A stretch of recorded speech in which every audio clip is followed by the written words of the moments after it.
Hi students, कैसे हैं आप लोग। आज के इस वीडियो में हम लोग डिस्कस करने वाले हैं हिस्ट्री ऑफ मॉडर्न इंडिया, जो कि आपके आने वाले एग्जाम्स में इंपॉर्टेंट हो सकता है। आपके एग्जाम्स आने वाले हैं, जैसे कि एसएससी सीजीएल की डेट अनाउंस कर दी गई है, उसके भी एग्जाम होने वाले हैं। साथ ही साथ यूपीएससी ईपीएफओ को भी एग्जाम की डेट अनाउंस कर दी गई है। तो यूपीएससी ईपीएफओ को एग्जाम कब होना है, 5 सितंबर 2021 को इसकी डेट अनाउंस कर दी गई है। इससे पहले भी ये होने वाला था, लेकिन कोविड की वजह से पोस्टपोन्ड हो गया था। फाइनली अब ये 5 सितंबर 2021 को होने वाला है। तो आज हम लोग history of modern India discuss करेंगे, जो कि बिपिन चंद्र साहब द्वारा लिखी गई है। इसमें हम लोग चैप्टर 2 को डिस्कस करेंगे। इससे पहले वाले वीडियो में मैं चैप्टर 1 को डिस्कस कर चुका हूँ। अच्छी से सारी चीज़ों को, वहाँ पे सारे डिटेल्स को मैंने आपको प्रोवाइड किया था। उसमें कोई भी आपको डाउट हो तो मुझसे पूछ सकते हैं। उसका लिंक मैं डिस्क्रिप्शन में दे दूँगा। आप वहाँ जाके चैप्टर 1 जो है मैंने वहाँ डिस्क्राइब किया, उसको आप लोग देख लीजिए। चैप्टर 2 आज हम लोग डिस्कस करेंगे, जिसमें स्पेशली हम लोग बंगाल को डिस्कस करेंगे।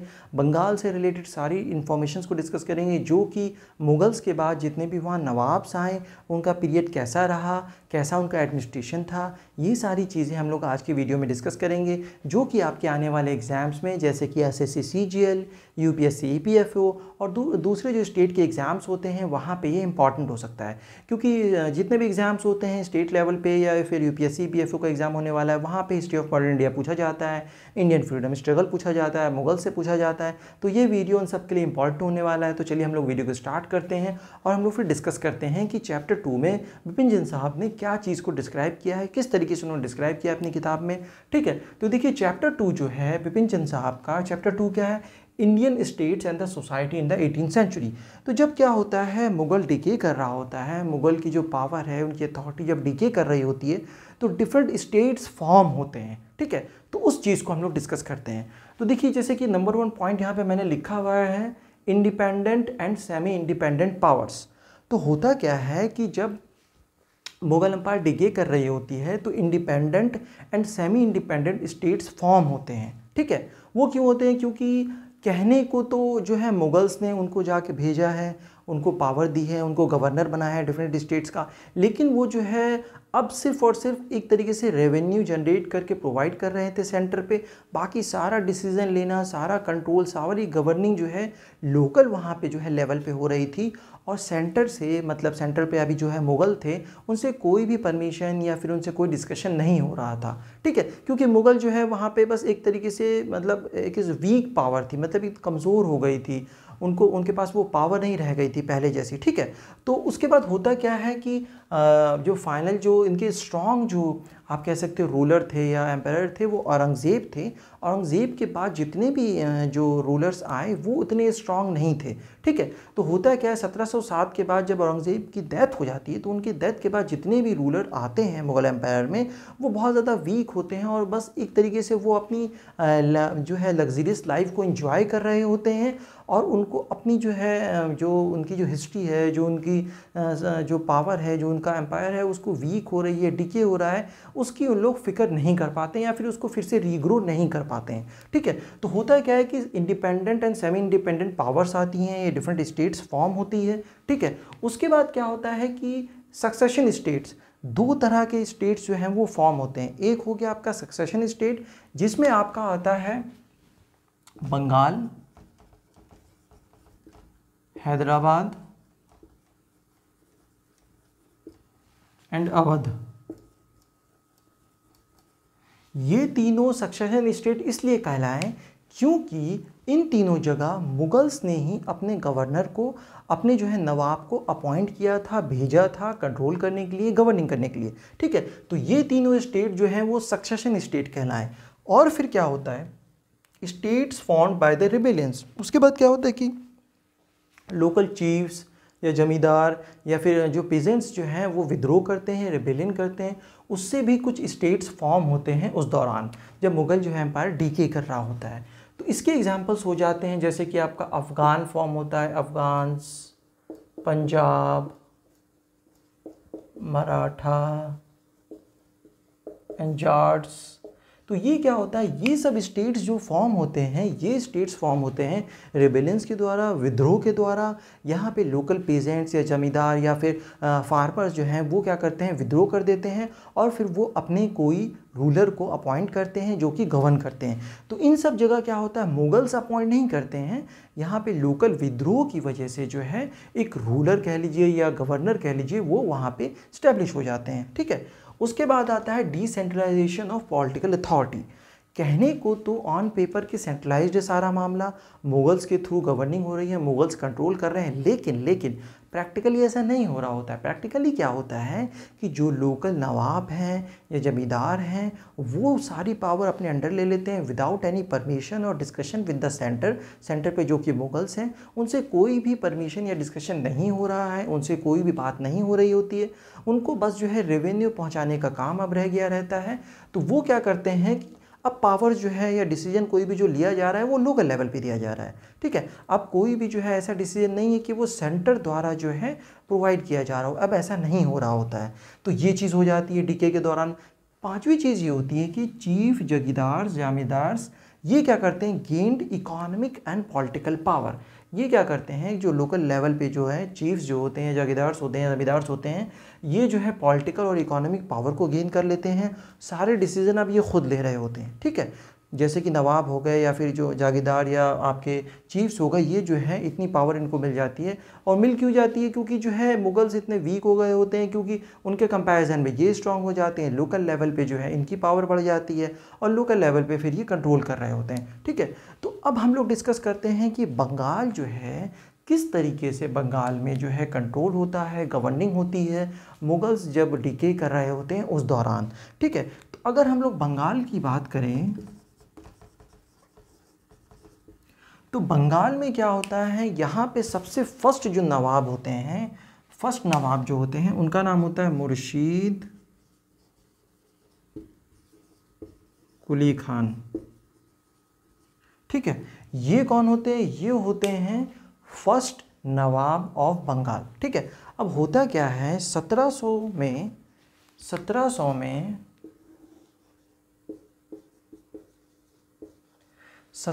में मुर्शीद कुली खान को जो है औरंगज़ेब उस वक्त एम्पायर होते हैं, वो इनको बंगाल भेजते हैं दीवान बना के, एज अ दीवान जो है वो इनको बंगाल भेजते हैं। ठीक है, 1700 में, ठीक है, दीवान बनाकर 1700 में भेजते हैं। जब ये देखते हैं मुर्शीद कुली खान को, विदर्भा के दीवान रहते हैं उस वक्त, देखते हैं इनकी एक्सेप्शनल क्वालिटी को, एबिलिटीज़ को जब देखते हैं औरंगज़ेब तो कहते हैं ये तो बहुत एक्सेप्शनल पर्सन है, तो इनको जो है अब भेजा जाए बंगाल।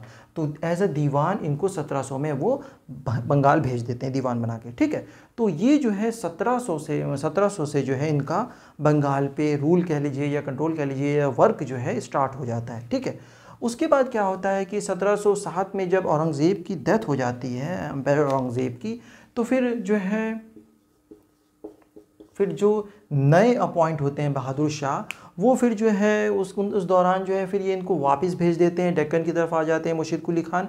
फिर वापस कब आते हैं मुर्शीद कुली खान जो है फिर फाइनली 1717 में ये फाइनली फिर से आते हैं। ठीक है, और 1727 तक ये रहते हैं वहाँ पे नवाब। अब 1717 में वापस इनको नवाब बना के कौन भेजता है, फर्रुख सियार जो है उस वक्त एम्पायर रहते हैं। फर्रुख सियार मुग़ल एम्पायर रहते हैं, फर्रुख सियार जो है वो मुग़ल एम्पायर रहते हैं। और 1717 में इनको नवाब ऑफ मुर्शिदाबाद अपॉइंट करते हैं मुर्शीद कुली खान को। ठीक है, 1700 में पहली बार ये जब दीवान बना के कौन भेजता है, एम्पायर औरंगज़ेब भेजते हैं। 1707 में जब औरंगज़ेब की डेथ हो जाती है तो उसके बाद फिर कुछ इश्यूज़ की वजह से इनको वापस वहाँ से आना पड़ता है और ये डेक्कन वापस आ जाते हैं। फिर क्या होता है, 1707 में फाइनली इनको फिर से नवाब ऑफ मुर्शिदाबाद बना के फर्रुख सियार जो कि एम्पायर हैं, मुग़ल एम्पायर हैं इस वक्त, 1717 में वापस इनको भेजते हैं। ठीक है, तो मुर्शीद कुली खान जो है 1717 से बंगाल के नवाब अपॉइंट होते हैं, जो कि फर्स्ट नवाब ऑफ बंगाल भी है। तो ये क्वेश्चन आपसे पूछा जा सकता है कि फर्स्ट नवाब ऑफ बंगाल कौन थे, तो मुर्शिद कुली खान थे। इनको मोहम्मद हादी भी कहा जाता है, ठीक है। उसके बाद क्या होता है कि इनके सन इन लॉ होते हैं, सन इन लॉ, इनके सन इन लॉ होते हैं, जो कि इनकी डेथ के बाद 1727 में इनकी डेथ के बाद जो कि नवाब ऑफ बंगाल बनते हैं, जिनका नाम होता है शुजाउद्दीन।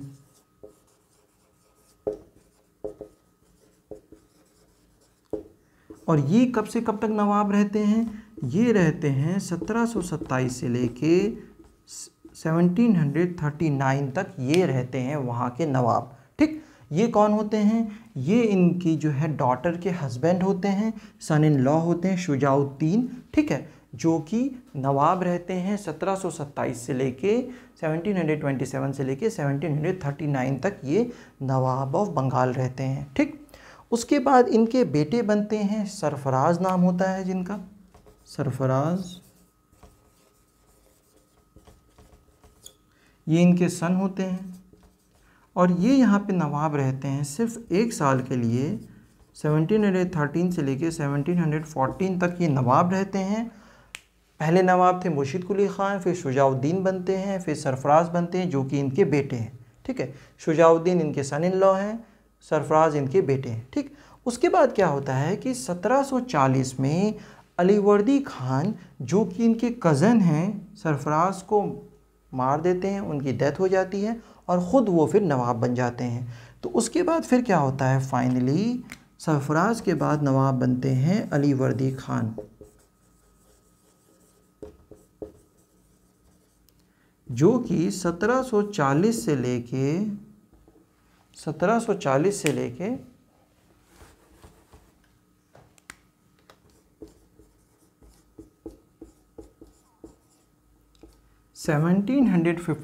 तक, 16 साल तक ये नवाब रहते हैं। उसके बाद क्या होता है, फाइनली इनकी डॉटर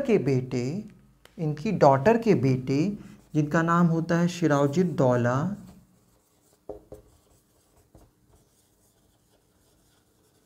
ये 1756 से लेके 1757 तक नवाब रहते हैं। 23 साल की उम्र में ये नवाब बन जाते हैं। सिराजुद्दौला 23 साल की उम्र में ही नवाब बन जाते हैं और 1 साल बाद इनका देहांत हो जाता है बैटल ऑफ प्लासी के बाद, ठीक। तो ये जो है 1756 में नवाब बनते हैं, जो कि इनकी डॉटर के बेटे होते हैं। मतलब अलीवर्दी ख़ान जो हैं वो क्या हैं, सिराजुद्दौला के ग्रैंडफादर होते हैं, ठीक है। अच्छा, अब सरफराज की डेथ कौन करते हैं, सरफराज को मारते हैं अलीवर्दी ख़ान। अच्छा, अब जो है हम लोग बात कर लेते हैं कि अलीवर्दी ख़ान में और शुजाउद्दीन में क्या रिलेशन है। तो नवाब अकील ख़ान जो होते हैं, नवाब अकील ख़ान, इनके एक बेटे होते हैं सन, और एक इनकी डॉटर होती है। तो इनके जो बेटे होते हैं, उनके बेटे होते हैं शुजाउद्दीन, और इनकी जो बेटी होती है नवाब अकील ख़ान की, उनकी बेटी के बेटे होते हैं अलीवर्दी ख़ान, जो कि क्या करते हैं, तो फिर ये दोनों आपस में कज़न हुए। तो ये अलीवर्दी ख़ान क्या करते हैं, शुजाउद्दीन के बेटे जो कि सरफराज ख़ान हैं, उनकी डेथ कर देते हैं, मार देते हैं और ख़ुद नवाब बन जाते हैं। तो पहला कौन थे यहाँ के नवाब, देखिए बंगाल के सबसे पहले नवाब थे, याद कर लीजिए सीक्वेंस में कौन थे, मुर्शिद कुली ख़ान।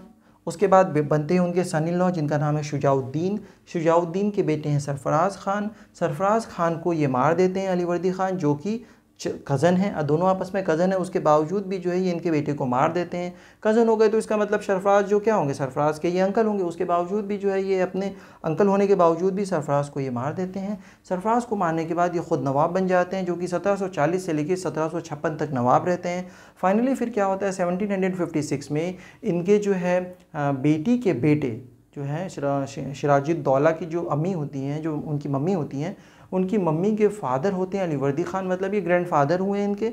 और 1756 में जो ये नवाब बनते हैं उस वक्त इनकी 23 साल उम्र होती है।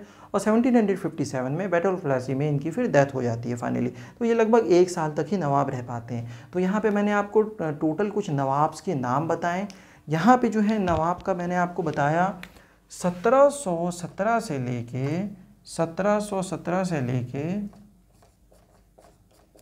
1757 तक, ये जो लगभग कुछ 40 साल का पीरियड है, 1717 से लेके 1757 तक, ये सारे नवाब जो हैं बंगाल में अपॉइंट होते हैं, बंगाल के नवाब बनते हैं। ठीक है, तो आपको डेट याद रखनी है। डेट क्या है? 1717 से लेके 1757, क्योंकि फिर 1757 में बैटल ऑफ प्लासी होती है। बैटल ऑफ प्लासी में फिर क्या होता है, सिराजुद्दौला जो है इनके जो कमांडर इन चीफ होते हैं, जिनका नाम मीर होता है, मीर जाफ़र, वो क्या करते हैं, इनको जो है मतलब बिट्रे कर देते हैं, धोखा दे देते हैं। इससे क्या होता है कि फिर ये हार जाते हैं ब्रिटिश ईस्ट इंडिया कंपनी से इनकी हार हो जाती है बैटल ऑफ प्लासी में।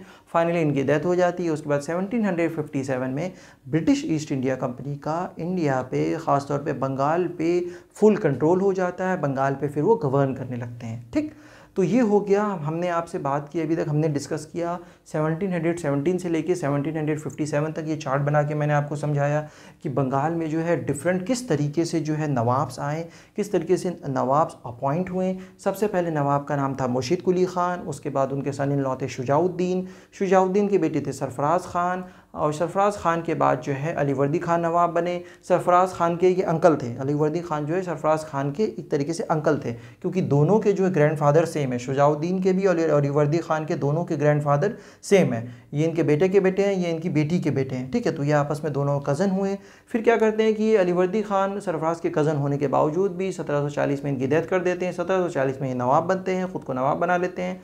1740 से लेकर 1756 तक ये रहते हैं। तो यहाँ पे हमको एक चीज़ और ध्यान देनी है कि बंगाल के जो 3 नवाब हैं, मुर्शिद कुली ख़ान, शुजाउद्दीन एंड अलीवर्दी ख़ान, ये लोग बहुत ज़्यादा एक्सेप्शनल जो है नवाब होते हैं। इनके दौरान जो है एडमिनिस्ट्रेशन और पीस काफ़ी अच्छा रहता है, काफ़ी अच्छी कंट्रोलिंग होती है, काफ़ी अच्छी गवर्निंग होती है बंगाल की। तो ये जो ख़ासतौर पे मुर्शिद कुली ख़ान और अलीवर्दी ख़ान, ये दोनों बहुत ही एक्सेप्शनल क्वालिटी के नवाब्स होते हैं। ठीक है, इनके टाइम पे बंगाल जो है बहुत पीसफुली और एडमिनिस्ट्रेशन वहाँ बहुत अच्छा होता है बंगाल में इनके दौरान। ठीक है, लेकिन ये लोग क्या करते हैं, इन लोगों से मिस्टेक ये हो जाती है, गलती हो जाती है कि ब्रिटिश ईस्ट इंडिया कंपनी जो इंडिया में अभी ट्रेडिंग कंपनी है, तो ये लोग सोचते हैं कि ये तो बस एक महज एक ट्रेडिंग कंपनी है, इनसे हम लोगों को क्या नुकसान होगा। तो ये लोग अपनी आर्मी को स्ट्रॉन्ग नहीं करते हैं। इनके दौरान भी जो अलीवर्दी ख़ान के टाइम पे भी जो है बंगाल पे अटैक होता है, मराठा वगैरह इन पे अटैक करते हैं, तो इसकी वजह से भी ये थोड़े वीक हो जाते हैं। लेकिन ये ब्रिटिश ईस्ट इंडिया कंपनी को नेगलेक्ट कर देते हैं, उनकी ग्रोइंग पावर को, उनकी अथॉरिटी को ये लोग जो है नेगलेक्ट करके जो है अपना रूल कर रहे होते हैं। बाकी दूसरे स्टेट से जो है इनका कोई कॉन्टैक्ट अच्छा नहीं होता है। तो इस चीज़ को नेगलेक्ट करने की वजह से इनको बहुत ज़्यादा लॉस होता है, बहुत हाई प्राइस इनको पे करना पड़ता है, जिसकी वजह से क्या होता है, फाइनली बैटल ऑफ प्लासी में इनकी हार हो जाती है, क्योंकि इनकी आर्मी बहुत ज़्यादा स्ट्रांग नहीं होती है। इनकी आर्मी में 2000 के आसपास जो है वो पैदल सेना 2000-4000 के आसपास होती है इसमें, तो बहुत वीक इनकी आर्मी होती है। क्यों आर्मी वीक होती है? क्योंकि अपनी आर्मी को इन्होंने ग्रो नहीं किया, ब्रिटिश ईस्ट इंडिया कंपनी को इन्होंने हल्के में लिया। ठीक है, तो इससे क्या होता है कि फिर इनकी जो है डिफीट हो जाती है, बैटल ऑफ प्लासी में ये लोग हार जाते हैं। तो फाइनली जो है 1757 में ब्रिटिश जो है बंगाल पे फुल कंट्रोल ले लेते हैं। उससे फिर क्या होता है कि इंडिया पे भी उनका कंट्रोलिंग और बढ़ जाता है और फाइनली स्टार्ट हो जाता है। ठीक है, तो यहाँ तक हम लोगों ने बंगाल को डिस्कस किया, डिफरेंट सिचुएशन को डिस्कस की बंगाल की, और डिफरेंट नवाब्स को डिस्कस किया। यहाँ तक आप लोगों को अगर कोई भी डाउट है या कोई इशू है तो आप मुझसे पूछ सकते हैं। अभी हम लोग कुछ क्वेश्चंस को डिस्कस कर लेते हैं जो कि यूपीएससी EPFO में पूछे जा चुके हैं। 2016 में या इससे पहले जो पेपर हुआ था वहाँ पे कुछ क्वेश्चंस आए थे, तो हम लोग कुछ क्वेश्चंस को डिस्कस करेंगे हिस्ट्री के, जो कि EPFO में पूछे जा चुके हैं। तो फर्स्ट क्वेश्चन जैसा कि आप देख सकते हैं, फर्स्ट क्वेश्चन ये कह रहा था कि who is the author of the work the evaluation of provincial finance in British India, study in the provincial decentralisation of imperial finance. Question ये कह रहा था कि आपको एक बुक का नाम दिया हुआ है, आपको बताना था कि इस बुक के राइटर कौन है। बुक का नाम क्या है? बुक का नाम है the evolution of provincial finance in British India, a study in the provincial decentralisation of imperial finance. इसमें जो है ऑप्शंस दिए हुए थे Dadabhai Naoroji, doctor B R. Ambedkar, M N. Roy and Jawaharlal Nehru. तो इसका आंसर जो हो जाएगा, इस किताब के राइटर जो हैं वो डॉक्टर भीमराव अम्बेडकर साहब हैं। इन्होंने ये किताब लिखी है, ठीक है, और ये 1924 में फाइनली पब्लिश हुई थी। तो किताब का नाम क्या है? The evolution of provincial finance in British India. इन्होंने और भी बुक्स लिखी है, तो डिफरेंट बुक्स जो इनके जो इंपॉर्टेंट वर्क्स हैं उसको आप लोग याद कर लीजिए, पढ़ लीजिए, आने वाले एग्जाम्स में आपको ये क्वेश्चन मिल सकते हैं। तो अभी हम लोगों ने एक क्वेश्चन डिस्कस किया जो कि बुक से रिलेटेड था। एक क्वेश्चन पूछा गया था कि डॉक्टर अम्बेडकर साहब ने इसमें से कौन सी किताब लिखी है, तो इसका आंसर हो जाएगा the evolution of provincial finance in British India. ठीक है, अब नेक्स्ट क्वेश्चन हम लोग डिस्कस करते हैं। देखिए नेक्स्ट क्वेश्चन में क्या कह रहा था, ये भी EPFO में पूछा जा चुका है, UPSC EPFO में पूछा जा चुका है। क्वेश्चन कहता है who among the following was the founder of the Arya Mahila Samaj in the early 1880s। अब ये कह रहा था कि आर्य महिला समाज के फाउंडर इस ऑप्शंस में से कौन है। 1880 में इसकी फाउंडेशन हुई थी। तो ऑप्शन 1 दिया हुआ था स्वामी दयानंद सरस्वती, स्वामी विवेकानंद, पंडिता रामाबाई एंड रामाबाई रनाडे। तो देखिए इसका आंसर हो जाएगा आर्य महिला समाज। आर्य समाज की बात नहीं हो रही, आर्य महिला समाज की अगर बात होगी तो इनकी जो फाउंडर थी उनका नाम था पंडिता रामाबाई। इनका क्या नाम था? पंडिता रामाबाई, जो कि आर्य महिला समाज की फाउंडर है। ठीक है, तो ये हो गया, ये चीज़ हो गई। उसके बाद हम लोग नेक्स्ट क्वेश्चन को डिस्कस करते हैं। देखिए नेक्स्ट क्वेश्चन बहुत इंपॉर्टेंट है। Which social reformers autobiography entitled looking back, जो इनकी ऑटोबायोग्राफी का टाइटल है, describes his experiences in setting up schools for women in Poona in 1890s। ये कह रहा है इन सारे ऑप्शंस में से किन की ऑटोबायोग्राफी जो है जिसका टाइटल है लुकिंग बैक, उन्होंने उसमें डिस्क्राइब किया है अपने एक्सपीरियंसेस को जब वो पूना में वुमेन के लिए स्कूल्स को सेटअप कर रहे थे 1890s में। तो उन्होंने अपने इसमें से बायोग्राफी को जो शेयर किया है, एक्सपीरियंस को बताया है, जिसका नाम है लुकिंग बैक। लुकिंग बैक क्या है? लुकिंग बैक जो है इनकी ऑटोबायोग्राफी है जिसमें इन्होंने अपने एक्सपीरियंसेस को शेयर किया है जब वो वुमेन के लिए स्कूल को सेटअप कर रहे थे पूना में 1890s में। तो बताना है कि इनमें से कौन से सोशल रिफॉर्मर थे जिसके द्वारा लुकिंग बैक लिखी गई है। तो देखिए ये भी एक बुक से ही क्वेश्चन आ गया कि जो है लुकिंग बैक वो किसके द्वारा लिखी गई है। तो बुक्स पे आप लोगों को बहुत फोकस करना है, क्योंकि बुक्स जो है अच्छी बुक्स हैं या फिर जो ऐसे वर्क्स हैं जिनको अवार्ड मिल चुका है, रिसेंट में जो पूछे जा चुके हैं, ये बहुत इंपॉर्टेंट है। आपको CGL हो या UPSC EPFO हो, दोनों जगह आपको बुक से क्वेश्चन मिलना ही मिलना है। तो देखिए इसमें ऑप्शन दिया हुआ था डोंडो केशव कार्वे जी, KT टेलांग, ज्योतिराव फुले जी या डॉक्टर B.R. अम्बेडकर साहब। तो देखिए यहाँ पे डिफरेंट ऑप्शंस दिए हुए थे। ऑप्शन जो डोंडो केशव कार्वे जी जो हैं ये इसका आंसर हो जाएगा। इन्होंने ये ऑटोबायोग्राफी लिखी है। इन्होंने बेसिकली जो है 2 ऑटोबायोग्राफी लिखी है जिसमें इन्होंने अपने एक्सपीरियंसेस को शेयर किया है जब इन्होंने जो है स्कूल सेटअप कर रहे थे वुमेंस के लिए 1890s में। एक तो इन्होंने लिखी है लुकिंग बैक जो कि इंग्लिश में लिखी है इन्होंने, दूसरी है इसमें आत्मवरुता इन्होंने लिखी है। ये दोनों इनकी ऑटोबायोग्राफी है। एक इन्होंने 1928 में लिखी है, एक इन्होंने 1936 में लिखी है। आत्मवरुता इन्होंने मराठी में लिखी है और लुकिंग बैक इन्होंने इंग्लिश में लिखी है, जिसमें इन्होंने अपने एक्सपीरियंसेस को शेयर किया है जब ये स्कूल को सेटअप कर रहे थे वुमेंस के लिए 1890s में। इन्होंने जो ये सोशल रिफॉर्मर है, विडो रीमैरिज पे भी इन्होंने काफ़ी काम किया है। इसकी वजह से इन्होंने विडो से जो है मैरिज भी की थी। ठीक है, उसके बाद सबसे बड़ी बात है कि इनको भारत रत्न का प्राइज़ भी दिया गया था। भारत रत्न जो इंडिया का अवार्ड है वो भी इनको दिया गया था। वो कब दिया गया था? इनको इनकी 100th बर्थडे पे दिया गया था। 1958 में इनको ये दिया गया था, इनकी जब 100वीं जन्म दिवस था, तो उस दिन इनको भारत रत्न के प्राइज़ से नवाजा गया था, भारत रत्न दिया गया था इनको। ठीक है, और इनका देहांत जो है वो 104 साल की उम्र में देहांत हुआ था इनका। तो आपको ये बहुत इंपॉर्टेंट है क्योंकि इनको भारत रत्न भी दिया जा चुका है। वैसे तो आपको पता होने चाहिए कि डिफरेंट जो भारत रत्न दिया गया है, किस किस को दिया गया है और कब दिया गया है, ये आप लोगों को याद होना चाहिए। तो ये जो किताब है, ये जो ऑटोबायोग्राफी है लुकिंग बैक, ये लिखी गई है किसके द्वारा? डोंडो केशव कार्वे जी, जिनको भारत रत्न भी दिया गया है। ये भारत रत्न कब मिला था इनको? 1958 में, जिस वक्त इनकी एज जो है वो 100 ईयर थी। इनका जन्म जो है बॉम्बे में हुआ है, ब्रिटिश पीरियड में, ब्रिटिश में जब बॉम्बे थी उस वक्त इनका जन्म हुआ है बॉम्बे में। और उस कब जन्म हुआ है इनका? 1858 में। और 104 साल की उम्र में आफ्टर 104 ईयर्स 1962 में इनका देहांत हुआ है और इनको भारत रत्न के खिताब से भी, प्राइज़ से भी नवाजा गया है। तो ये जो है बायोग्राफी है किनकी, ढोंडो केशव कार्वे जी की। तो हम लोगों ने आज अभी तक जो है कुछ क्वेश्चंस को डिस्कस किया, डिफरेंट टॉपिक को डिस्कस किया, मैंने चैप्टर 2 को भी डिस्कस किया है विपिन चंद साहब की, ठीक है। तो यहाँ तक आप लोगों को कोई भी प्रॉब्लम या कोई डाउट हो तो आप मुझसे पूछ सकते हैं। इसके बाद नेक्स्ट वीडियो में मैं डिस्कस कुछ और भी इंपॉर्टेंट क्वेश्चंस को डिस्कस करूँगा यूपीएससी ईपीएफओ से रिलेटेड, और फिर मैं चैप्टर 2 को भी डिस्कस करूँगा। चैप्टर 2 में भी आपका बाकी जैसे मैसूर के बारे में बाकी है, हैदराबाद और अवध के बारे में भी कुछ चीज़ें बाकी हैं, तो वो सारी चीज़ों को हम लोग डिस्कस कर लेंगे, तो चैप्टर 2 भी आपका फिनिश हो जाएगा। तो चलिए बने रहिए हमारे साथ, मिलते हैं नेक्स्ट वीडियो में। Thank you.